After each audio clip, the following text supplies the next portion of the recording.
saya Yanika Sanda, NIM 1920201037. Di sini sebelum saya menjelaskan mengenai perkembangan paradigma pelayanan publik, menurut konsep teori dan indikatornya, saya akan menjelaskan terlebih dahulu bagaimana bisa terjadinya perkembangan paradigma pelayanan publik ini. Yaitu yang pertama, dalam setiap penyelenggaraan pemerintahan, administrasi publik pasti punya peranan penting di dalamnya.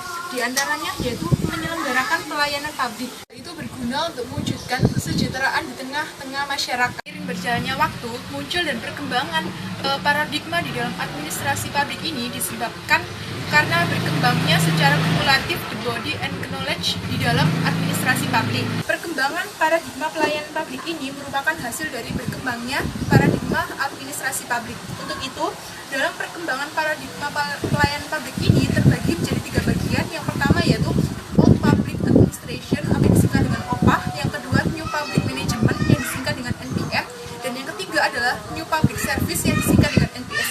Dan masing-masing dari paradigma itu tadi terdapat konsep, teori, dan indikatornya. Selanjutnya saya akan menjelaskan mengenai paradigma Old Public Administration atau yang disebut dengan OPA. Jadi paradigma ini merupakan paradigma yang berkembang pada awal kelahiran ilmu administrasi negara. Selanjutnya saya akan menjelaskan mengenai konsep paradigma Old Public Administration atau OPA. Jadi di dalam paradigma OPA ini mengandung konsep dikotomi politik dan juga administrasi. Artinya bahwa administrasi negara harus berdasarkan pada prinsip-prinsip manajemen ilmiah dan menghindari dari hiruk-pikuk kepentingan politik. Selanjutnya saya akan menjelaskan mengenai teori paradigma dari Old Public Administration. Jadi di dalam paradigma OPA ini mengandung 3 teori. Yang pertama adalah teori birokrasi dari Max Weber pada tahun 1864 sampai 1920. Dalam teori birokrasi Max Weber ini mengandung pengaruh paling besar terhadap perkembangan administrasi publik.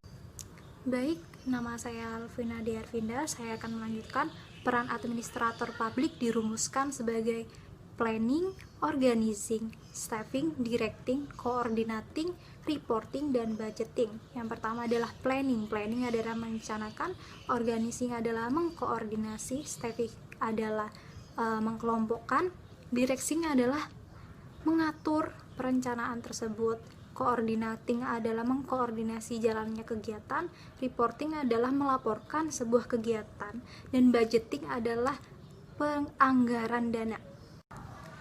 Indikator paradigma OPA, Old Public Administration. Yang pertama, pemerintah, administrasi publik sebagai penyelenggara semua pelayanan publik yang telah ditetapkan oleh kebijakan publik. Yang kedua, program-program publik dikelola oleh organisasi yang hierarkis di mana para pemimpin atau manajer mengontrol dari atas sampai ke bawah. Yang ketiga, pemberian pelayanan dilaksanakan oleh para administrator yang harus bertanggung jawab kepada pejabat terpilih atau pejabat politik yang diberi wewenang. Pembahasan selanjutnya adalah New Public Management. Organisasi sektor publik sering digambarkan tidak produktif, tidak efisien, selalu rugi, rendah kualitas, miskin inovasi dan kreativitas. Maka dengan itu muncullah konsep baru yaitu New Public Management. New Public Management pada awalnya dikenal oleh Christopher Hood pada tahun 1991. Dilihat dari perspektif histori, pendekatan manajemen modern di sektor publik ini telah muncul awalnya di Eropa pada tahun 1990-an sebagai reaksi tidak memadainya model administrasi publik yang tradisional. Penekanan MPM, birokrasi pemerintah lebih banyak mengatur regulator daripada menyelenggarakan pelayanan atau service delivery dan lebih fokus pada hasil saja. Pelaksanaan MPM pada waktu itu adalah pelaksanaan desentralisasi, devolusi, dan modernisasi pemberian pelayanan publik oleh Mauid Dahlan Mahmud 2010. Najib 1920-2010. Teori NPM merupakan teori baru manajemen publik yang beranggapan bahwa praktek manajemen sektor swasta lebih baik dibandingkan dengan praktek manajemen sektor publik. Hooks mengatakan bahwa untuk memperbaiki kinerja sektor publik perlu diadopsi beberapa praktek dan teknik manajemen yang diterapkan di sektor swasta ke dalam organisasi sektor publik seperti mengadopsi mekanisme pasar, kompetensi tender, dan prestasi perusahaan publik. Sedangkan pengukuran sendiri, HUT membaginya menjadi 7 komponen utama. 1. Manajemen profesional di sektor publik. 2. Adanya standar kinerja dan ukuran kinerja. 3. Penekanan yang lebih besar terhadap pengendalian output dan outcome. 4. Pemecahan unit di sektor publik. 5. Menciptakan pesaing di sektor publik. 6. Pengadopsian gaya manajemen di sektor bisnis ke dalam sektor publik. 7. Penekanan disiplin dan penghematan lebih besar dalam menggunakan sumber daya. Untuk teori NPS merupakan paradigma administrasi yang menjadi arus utama dari NPM dan dianggap juga sebagai usaha kritikan terhadap paradigma Old Public Administrasi.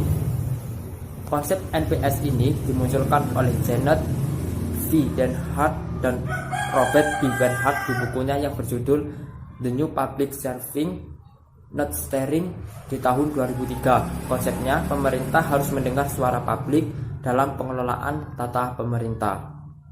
Assalamualaikum warahmatullahi wabarakatuh.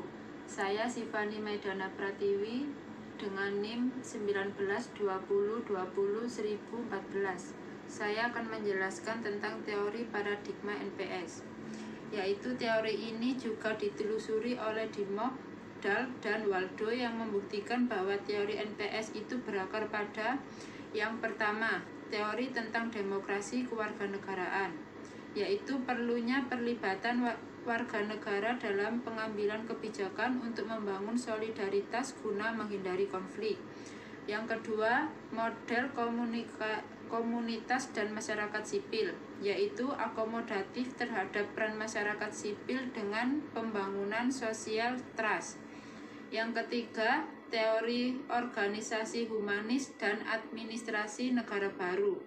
Administrasi negara harus fokus pada organisasi yang menghargai nilai-nilai kemanusiaan dan isu-isu sosial.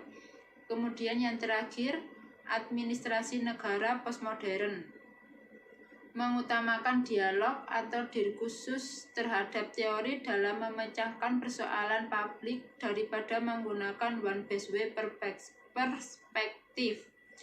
Dan kemudian indikator paradigma NPS terbagi dalam beberapa hal, yaitu yang pertama tangible atau menekankan pada penyediaan fasilitas fisik, peralatan, personil, dan komunikasi. Yang kedua, reliability, yaitu kemampuan unit pelayanan untuk menciptakan yang dijanjikan dengan tepat. Yang ketiga, responsiveness, kemauan untuk membantu para provider untuk bertanggung jawab terhadap mutu layanan.